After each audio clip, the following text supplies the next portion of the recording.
if you're going to be bringing a dog from Mexico to the United States, like this one's Blossom or Butters, who's down here on the floor. I'm going to talk about what you need to do in terms of forms and paperwork. We'll be talking about that in this video.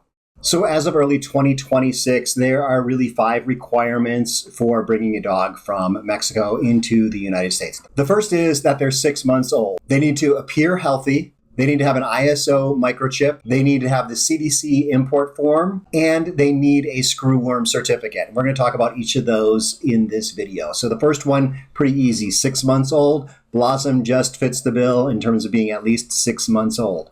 They need to appear healthy. Now, if you are flying from Mexico to the United States, there's a good chance that your airline is going to require a health certificate from your vet, usually within 15 days or something like that of flying. So be sure to check with your airline too. These are the requirements that you're going to come across if you're driving into the United States, or if you're flying, you will have these same requirements plus maybe an additional one.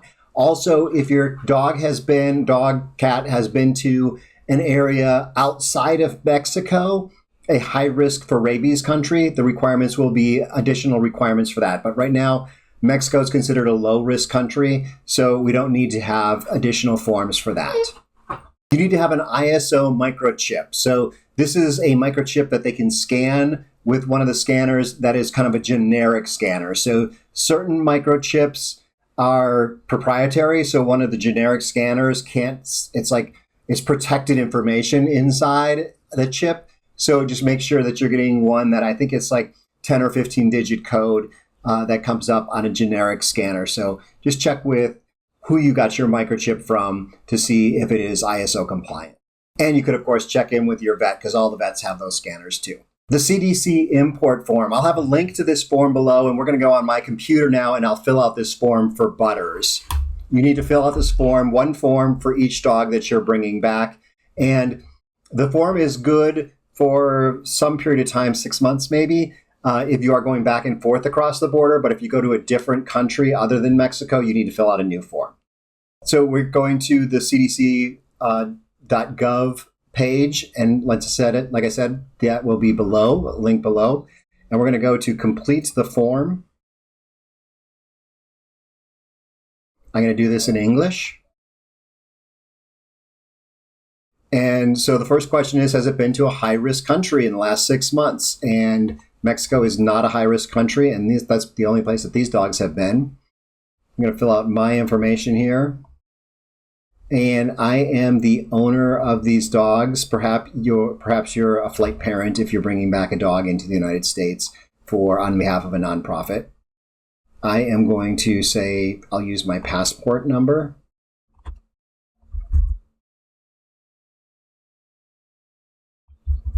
Now you all know my birthday, so you know when to send me birthday cards.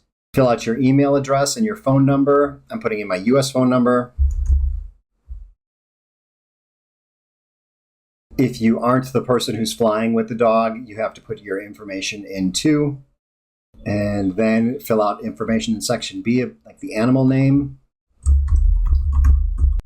What is this? Is my personal pet. They've got some other options in here. I am traveling by land, departing Mexico.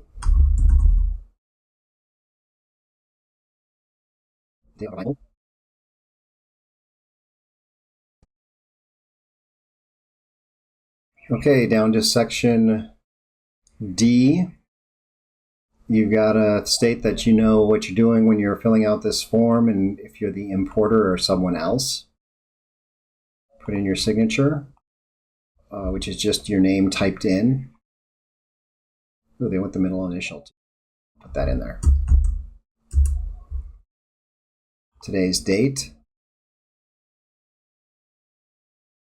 Continuing down, and then once you get to the bottom, you click the submit button. It'll let you know if you missed anything in the forms, and it will also send you an email.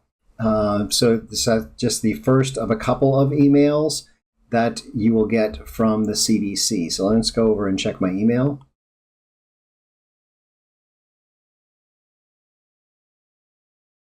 There we go. The dog import form is ready.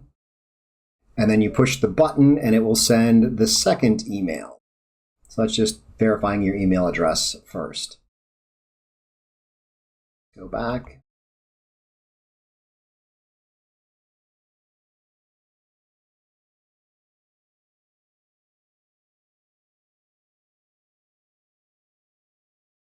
There's the second email. And that is going to include a receipt. Just open that up and you're going to need to print it out. I'm not sure if they accept it if it's on your phone. That's probably a good chance if you don't have access to a printer, which is very common in Mexico. You might be able to show them this receipt from your phone, but I am not sure on that one. Okay, so now I have my certificate and I'll put that in a folder along with the Screwworm certificate. So the Screwworm certificate, you need to go to a vet who is certified by the government of Mexico to be able to issue this certificate.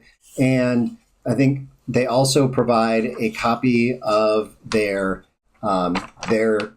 certification that they're able to issue this certificate. So you get 2 pieces of paper from them, and saying that this dog does not appear to have screwworms. So it's actually a pretty quick test, but at least here in La Paz, it is not cheap. I want to say it's close to $50 to get the Screwworm certificate from your vet, but you may need it at the border.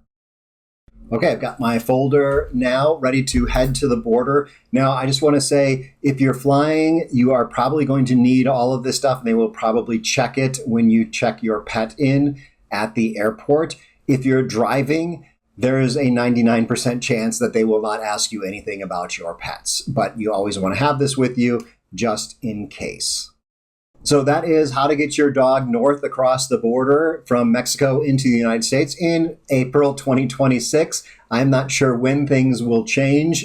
Maybe that Screwworm certificate will go away. One thing to note is that the CDC has 4 of the 5 requirements on their website, but that 5th requirement for the Screwworm certificate is actually on a different website. This is the USDA that requires the Screwworm certificate. So, little bit confusing there, but now you know that where to go to get the information on the Screwworm certificates. But just know that you're going to need to go to your vet.